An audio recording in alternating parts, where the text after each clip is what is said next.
فعلا والله يا جماعة، الخراب في لحظة والعمار في سنين. يعني الواحد مش عارفة أقول إيه بصراحة. بس زي ما انتم شايفين يعني، اعذروني بقى لو بدأت الفيديو كده. يعني بالكارثة اللي أنا فيها دي. يعني كل شوية حاجة تبوظ وحاجة تتكسر وحاجة تتخرب عندي في البيت. والله العظيم يا جماعة أنا بكلمكم أهو بسجل لكم الفيديو. وجوزي خد النهاردة الجهاز اللي هو بيشغل الهاند بلندر وخد الكاتل وخد يعني حرفيا كل شوية أصلح جهاز عندي بايظ.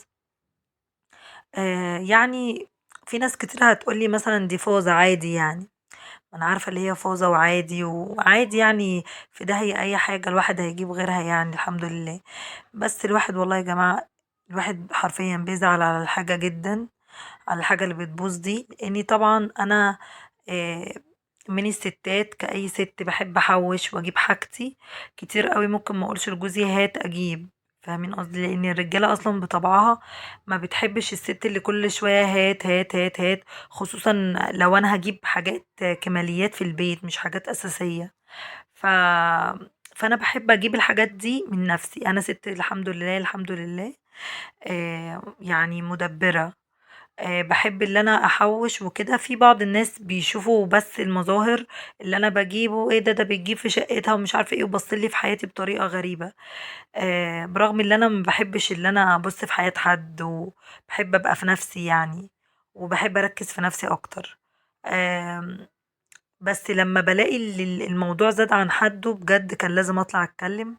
لإني بجد أنا يعني في حاجات كتير أوي خلف الكواليس أنا ممكن ما أصوّرهاش. بس أدي جزء من الحاجة أهي. يعني أنا كنت نضّفت الشقة وكنست ومسحت ونضّفت. أنا طبعًا لسه هابدأ معاكم الروتين بتاع اليوم.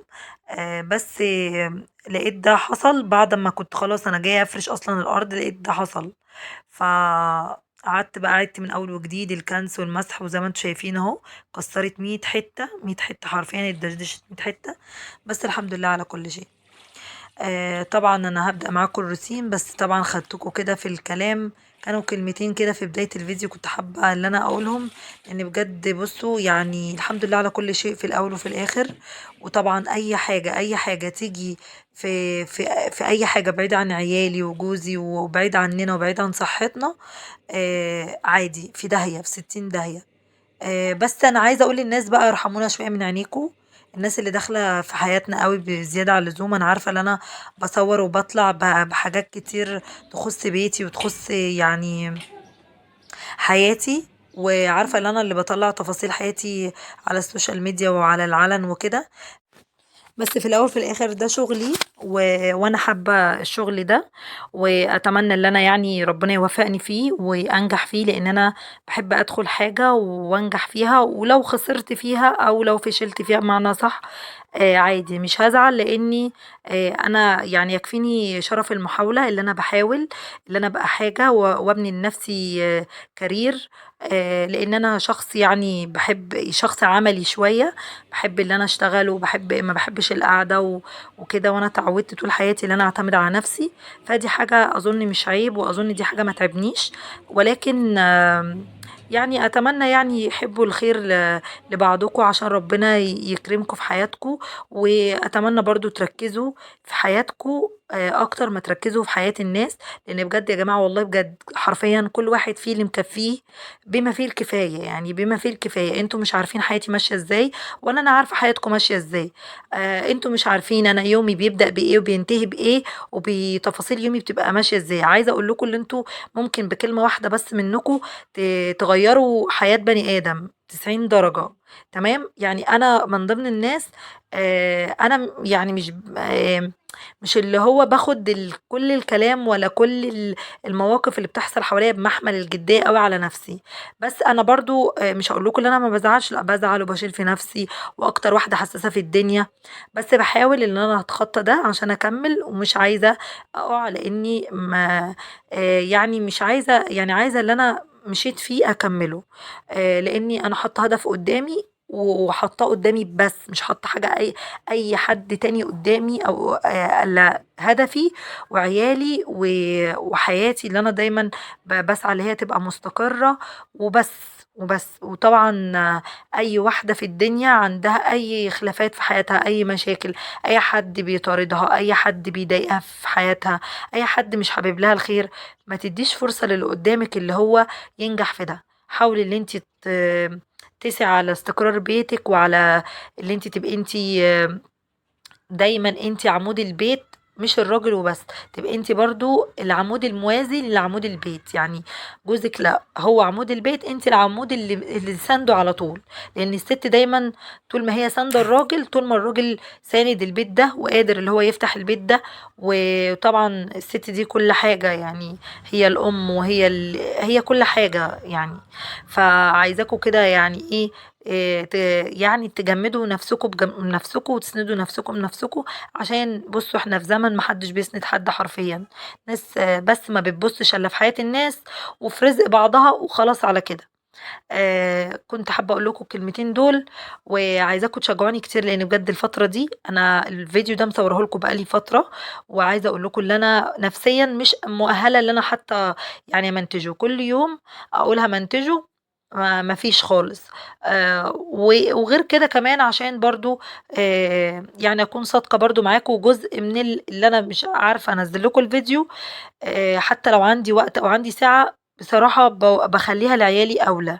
يعني غصب عني طبعا ما اقدرش ان انا اسيب عيالي مثلا محتاجين حاجة ومش واقوم قاعدة برضو اشوف المونتاج بتاع الفيديو والكلام ده ما ينفعش.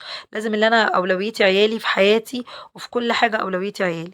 فربنا يبارك لكم في عيالكم يا رب، ويبارك لي في عيالي ويخليهم لي، اللهم امين. عايزاكم تدعموني كتير وتشيروا القناة بتاعتي دي، واتمنى يعني اتمنى تشجعوني بجد، لان انا فعلا محتاجة دعواتكم ومحتاجة تشجيعكم ليا الفترة دي بالذات على الاقل يعني. هنا انا بقى كنت طبعا مش شايفيني بعمل الروتين وكده، ما كلمتكوش في تفاصيل الروتين. طبعا في البداية كده عايزة اطمن عليكم، زي ما انتوا كده ما بتشوفوني من خلال الصورة وبتطمنوا عليا، عايزة اطمن عليكم انتوا ازيكم عاملين ايه واخباركم ايه. يا رب تكونوا كويسين وطيبين كده وفي احسن حال وفي اتم صحة. طبعا تعالوا بقى كده اوريكم النهارده. بصوا اليوم زي ما انتوا شايفين كده بدأ معايا بالترويق والبتاع، وكنت غاسله المفارش بقى عشان خاطر يعني قلت اغسلها واحط مفارش غيرها اللي هي على الركنه واللي على الانتريه. واما المفارش الفرو غسلتها زي ما انتم شايفين كده في الغساله. وهقول لكم الحوار ده، بس خليكم كده معايا دلوقتي هوريكم حاجه في الغساله. كنت يعني خلصت الغسيل اللي هي المفارش وكده، وجيت اغسل بقى، قلت يعني ايه اغسل شويه غسيل كده عندي شويه الابيض وكده. تعالوا اوريكم بقى الغساله اتصدمت فيها صدمه عمري ايه اللي حصل لها.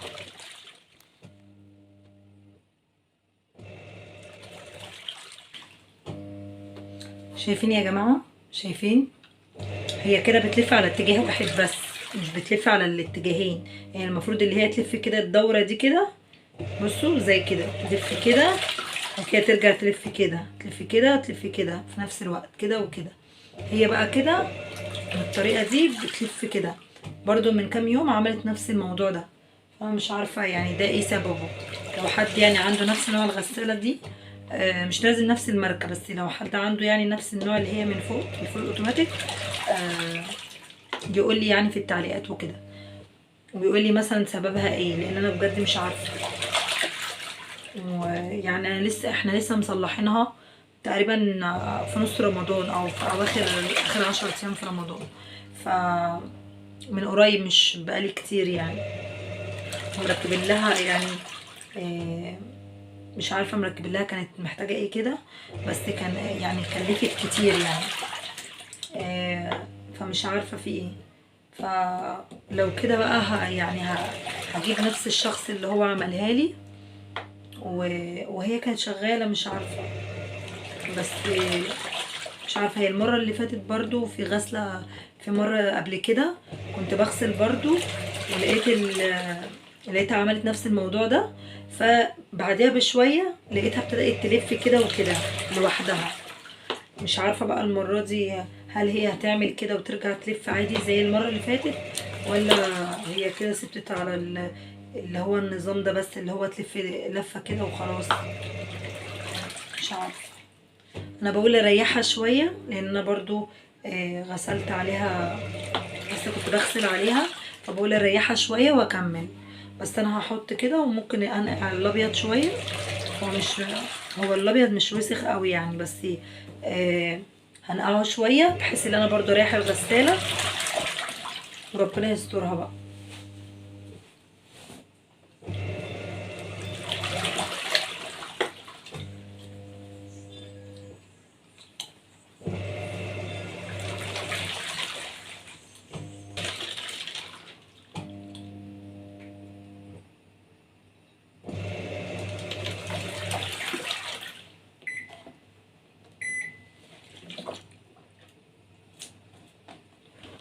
مش بقول لكم يا اخواتي، مش بقول لكم اللي الخراب لما بيجي في لحظة، والعمار في سنين بجد. يعني بصوا، لما كمان الخراب بيجي بالجمل، ما بيجيش بقى حاجة ولا حاجتين، بيجي بالجمل كده، بالجملة. فالحمد لله على كل شيء. بجد. بصوا يعني الحاجات دي بتخلي الواحد نفسيته مش احسن حاجة. وبجد يعني اكيد يعني هكون متضايقة بسبب الحاجات اللي بتتخرب دي والحاجات اللي بتبوظ. بس في الأول وفي الآخر والله باحمد ربنا ليل ونهار على نعمة الصحة والستر، واللي عيالي بس أشوفهم كده حوالين مني. الحمد لله، مع إني أنا عندي بنتي تعبانة، وابني مش عارفة، كنت منزلة برضو من قريب فيديو وتعب بعدها. ماشي، ويعني الحمد لله على كل شيء. وبنتي تعبت اهي، يعني الحمد لله، يعني مش عارفة. يعني بنتي حاليا تعبانة، وعمالة ترجع ترجع ترجع عزكم الله، ومش قادرة يعني. وبديها بقى دواء كل شوية للترجيع، والعلاج اللي هو بتاع مطهر المعوي، ويعني كذا حاجة كده بديها لها. وللبلغم برضو، لان هي اصلا شكلها يعني عندها برد في معدتها او نزلة حاجة زي كده. لسه الصراحة ما روحتش كشفت عليها، بس قلت هديها العلاج لو العلاج عندي يعني. وبرضو باباها اشترى لها علاج تاني. آه، فقلت لو هي يعني ما بقتش كويسة على العلاج خلاص، يعني هضطر بقى ان انا اروح اكشف عليها وكده، عشان اشوف عندها ايه بالظبط يعني. فعايزاكم تدعوا لها برضو كده، اللي ربنا يخليها لي هي واخواتها يا رب، ويشفيها ويعفو عنها يا رب، اللهم امين. بجد يا جماعة بصوا، يعني عايزة اقول لكم، اللي طز في اي حاجة، في اي حاجة في الدنيا الا عيالي. يعني انا بالذات لما حاجة بتحصل في عيالي، فإلا عيالي أنا يعني أعمل كل حاجة، وكل حاجة تتخرب ويتبص لي في ده ويتبص لي في ده، بس لغاية عيالي وستوب. العيال ما لهمش ذنب في أي حاجة. فأنا يعني أنا عارفة اللي هي ممكن ما يكونش حد يبصص لي في عيالي قد ما بيبص لي في بيتي وحياتي، حياتي كلها بالمجمل بس. وعلى فكرة يا جماعة، أنا ما بتكلمش على حد بعينه، أنا بتكلم عامة.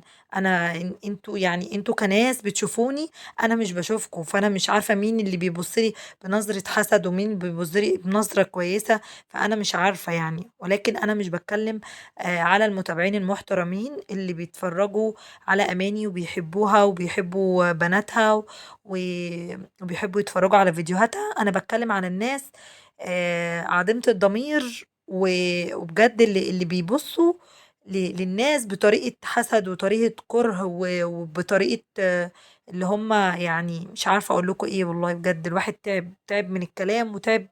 يعني انا مش دايما بتكلم معاكم في الكلام ده، بتكلم ما بيني وما بين نفسي، بس الحاجات دي بتتعبني نفسيا يعني. يعني حتى لما بتكلم ما بيني وما بين نفسي، بتضايق اللي انا ببقى كاتمه جوايا. فالمره دي بقى معلش اعذروني لو كنت بقى فضفضت معاكم كده شويه. انتوا عارفين ان انتوا اخواتي وحبايبي وعيلتي التانية، وانا اصلا بحب اتكلم معاكم يعني. عايزه بقى اقول لكم على حاجه.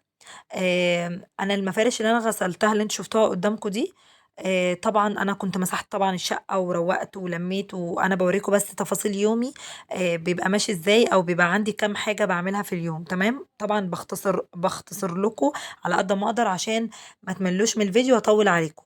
عايزه اقول لكم المفارش، اوعوا اوعوا تفكروا لمجرد تفكير اللي انتوا تغسلوا المفارش اللي هي الفرو، او المفارش اللي هي التانية. شفتوا مفرش السفرة؟ جربت اللي انا اغسله، قلت هغسله بس مش هشطفه في الغسالة. يعني انا هغسله بس عشان دورة التجفيف بتبقى سريعة، فممكن تبوظ المفرش. غسلته بس وبرده اتنستر، وعايزة اقول لكم زعلت عليه جدا، لاني طبعا انا ملحقتش افرح بيه، كان لسه جديد. بس الحمد لله على كل شيء.